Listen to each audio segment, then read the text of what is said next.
Hey everybody, my name is Christopher Weiss. I'm an instructor here at David's Guitar Loft, and I thought I'd go over just a little lesson here on the guitar, something that's easy to play but easy to actually expand and really grow on.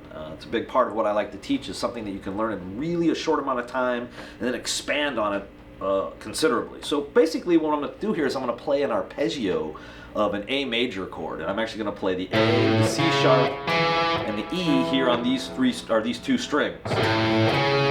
And once I do that, I'm actually going to see how an octave works on the guitar. So this is where my A is, this is another where the C sharp is, and here's another where the E is. So as I play this little pattern, I'll duplicate it here, same three notes, and then I'll duplicate it here again, same three notes.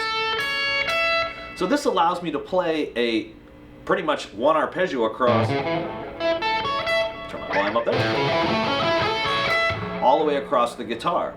The idea here is, though, we can easily alter this to be minor chords by lowering the third. We can play diminished chords.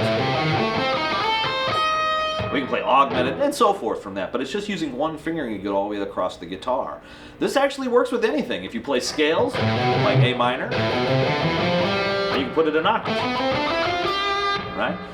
The idea that basically, if you want to hear this actually in a song, Steve Vai uses this actually quite a bit. Now in his, I think it was the, I don't remember actually which record it was from, but he does this lick and there he goes.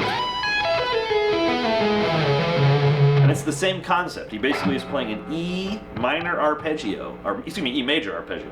So he's playing 19, 16 on the high E, 17 on the B, then we play 16 and slide down on the G string. And we slide through 14 and 13. Now 14 actually is a passing tone if we want to think of it that way, but it's still just basically an E major chord. And remember, we can go in the other direction. Have fun with that, apply it to your solos, and I'll see you next time.